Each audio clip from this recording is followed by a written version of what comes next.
Most of you know I have a grandson named Carlos. He's almost 6 years old now. He's changed from this very sweet but noisy toddler to a spirited kindergartner who gets check marks in school for talking.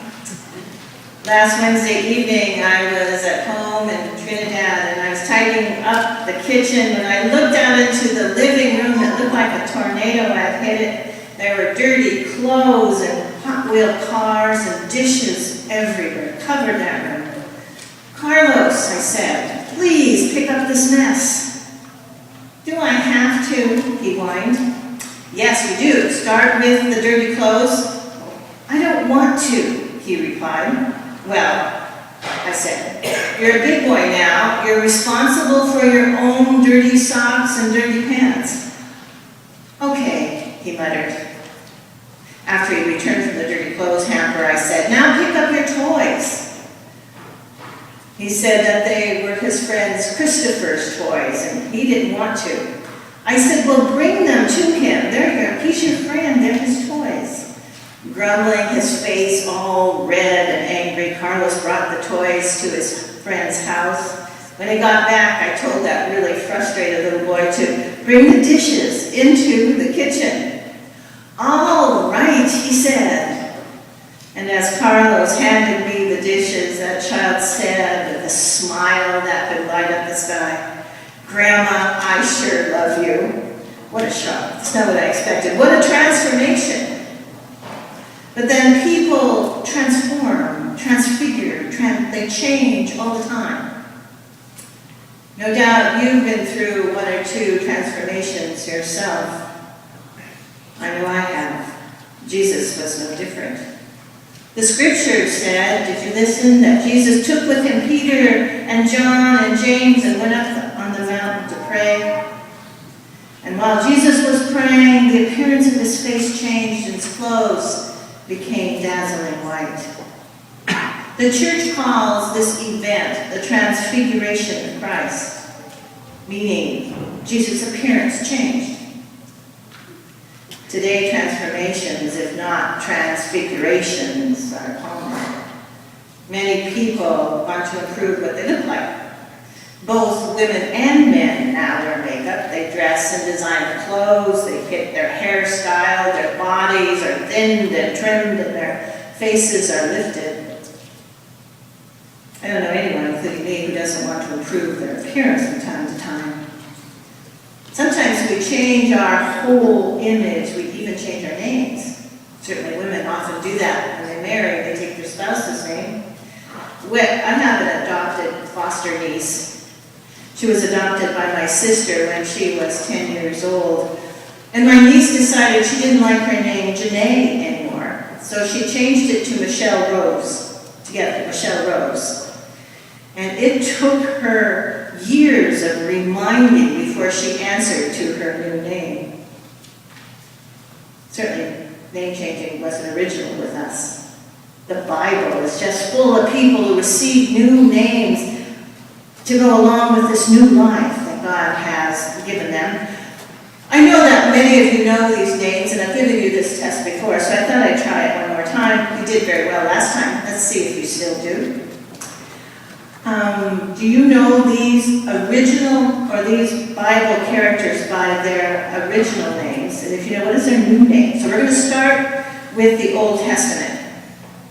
What new name did God give Abram? Yes, that was easy, right? Abraham. They're all easy.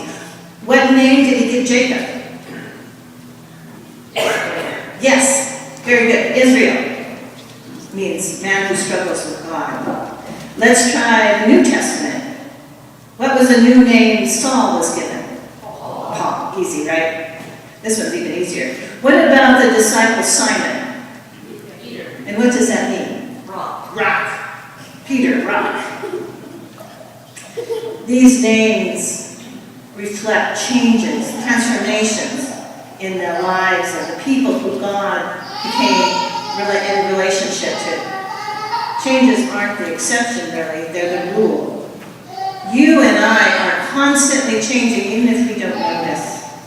When we come into a relationship with Jesus, a big change takes place, where we live as a person of God, and that means continually we're transformed, we continually grow and move forward, but sometimes we need help.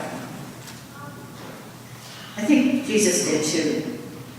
Or maybe he set himself up as an illustration for us to follow, as he knew we needed.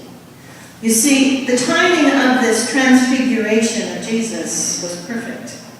It's just before he began his deadly journey into Jerusalem, where he'll be tried, convicted, and crucified. Just as he headed into this crisis, he needed assurance. He needed the assurance that he was living out his calling by God, that he was serving God and all his people, and that he wasn't alone, even if it looked like he was defeated. God reminded Jesus and Jesus' friends that Jesus was his son, his chosen, that God's love just poured out upon Jesus, and that God was with him always. That's what we need to hear too. We need that same reminder many times. And maybe, I just think it's so important that the church place this reading before we begin Lent, because we're ending up Epiphany. Epiphany, the season where we get to know who Jesus is, his identity. And we're moving into the season of Lent, which is an intense season of self-examination of ourselves and finding out who we are. We need the same kind of assurance as we move into this new season, but also for the challenges we face as individuals, but also as a congregation. So how fortunate we are that we can remember and celebrate God's love, and that is ever flowing upon us, that God renews us continually as we serve him and others, that God is with us wherever we go. Today, this afternoon, we face a challenge. We are taking a step of faith. We're risking a lot. We're exposing our hearts and our efforts, our faith and our lives, our very being, through this Valentine open house. But we're not the only ones who've ever done this. We're like all Christians before us when we struggle to be faithful. Over the centuries, Christians have learned to trust that God will always be with them, and that his love never leaves them, constantly strengthens them. And reminding one another of that is what the church does. It's a major task of the church. We remember through word and sacrament, through baptism, like we did with little Keely this morning, and through communion, we remember God's constant presence and love through praise and worship. We do so through our acts of service and through prayer. We know that God pours his love upon us. We remember that Jesus, like Jesus before us, we're never asked to face the challenges that come our way by ourselves, that the Lord is always present. And we constantly need these reminders, and I think we need them today. I know we need them today. But we have some hard work to do, work we're not used to. You see, during this Valentine open house, we're inviting our neighbors to come in here. We have an open invitation to the neighborhood. We're asking our neighbors to come here, but we're also asking them to meet Jesus through us.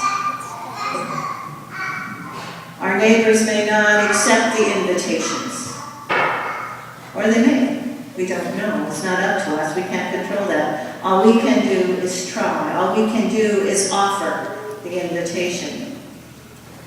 So let me remind you now, if only 10 people come, or only 2, or maybe none of our neighbors come this afternoon, and if we become disillusioned, disappointed, discouraged by that, we need to remember what remains constant.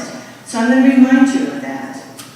That by asking our neighbors to come here, we're living out our calling. We're doing our job. We're serving God and we're serving others, and most importantly, we remember we're not alone in the struggle, and we're not going to be defeated by this.